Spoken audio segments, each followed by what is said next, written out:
जब ब्रह्मांड में कुछ भी नहीं था, शून्य था, तो शून्य भी उस परम तत्व में, परमात्मा में व्याप्त होता है। भगवान परात्पर शिव, जो परात्पर शिव, जो निर्गुण निराकार है, उस समय उस परमात्मा के भीतर एक इच्छा पैदा हुई कि सृष्टि होनी चाहिए। एक इच्छा परमात्मा में यह पैदा हुई कि मेरा साकार रूप होना चाहिए, मैं साकार रूप धरूं। तो उस अनंत शून्य से परात्पर शिव और मां अंबा, ये दोनों भगवान शिव से ये साकार रूप निकले। किससे निकले? भगवान शिव से अंबाजी निकली, स्त्री, और परात्पर शिव से भगवान शिव का प्रादुर्भाव हुआ, पुरुष।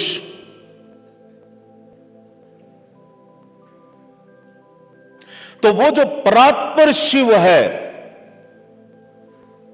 जो परम तत्व है, उसी से स्त्री भी उत्पन्न हुई, उसी से पुरुष भी उत्पन्न हुआ, उसी से भगवती भी उत्पन्न हुई, उससे भगवान शिव भी उत्पन्न हुआ। तो जो अज्ञानी स्त्री और पुरुष में भेद जानते हैं, वो मूढ़मति अब यहां पर समाप्त कर दें,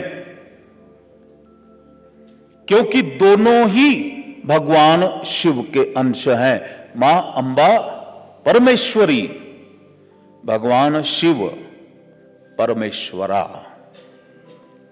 मां अंबा परमेश्वरी, भगवान शिव परमेश्वरा। और वो प्रकृति में जो काशी एक तो ये स्थूल स्तर के ऊपर जो है वाराणसी, उसके साथ उसका जो सूक्ष्म रूप है जो कि अनंत है, भगवान शिव शिवा उसमें विचरण करते रहे, आनंदित होते रहे, और उस क्षेत्र का नाम दिया आनंद वन। आनंद वन, वहां पर भगवान शिव के मन में इच्छा हुई कि अब मेरे से परमात्मा की और उत्पत्ति हो,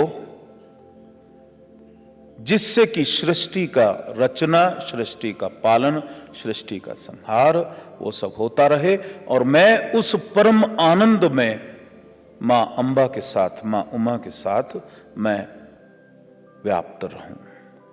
इसको बड़े ध्यान से सुनो, ये सृष्टि कहां से हुई है, तो सारी अज्ञानता नष्ट हो जाएगी। जो बोलते हैं मैं कृष्ण भक्त हूं, शिव का नाम, मुझे कोई बुला रहे थे, बोले बाबा शिव ही शिव बोलता है, हम तो कृष्ण का मंदिर है, कैसे बुला है?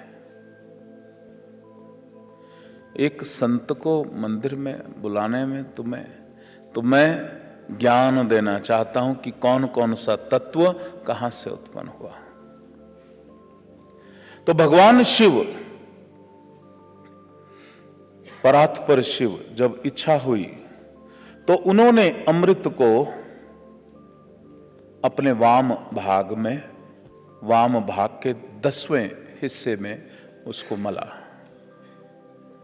तो वहां से भगवान विष्णु उत्पन्न हुए। तो नारायण किससे उत्पन्न हुए? शिव से उत्पन्न हुए। तो नारायण की भक्ति भी करते हो तो जो परात्पर शिव, जो शून्य है, जो निराकार है, क्योंकि वेदों में, उपनिषदों में भगवान का कहीं नाम नहीं दिया गया, सिर्फ शिव का उल्लेख आता है। जब उपनिषद पढ़ते हैं, वो शिव, परात्पर शिव, जब उसने इच्छा करी कि मैं साकार रूप धारण करूं, तो वहां से ये साकार रूप कैसे पैदा हुए? तो भगवान विष्णु जब उत्पन्न हुए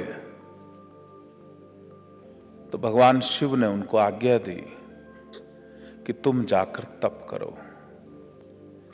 मैं फिर दोहराता हूं कि जब जब तुम साकार रूप धारण करते हो, चाहे भगवान ही क्यों ना करे, तपश्चर्या अनिवार्य है।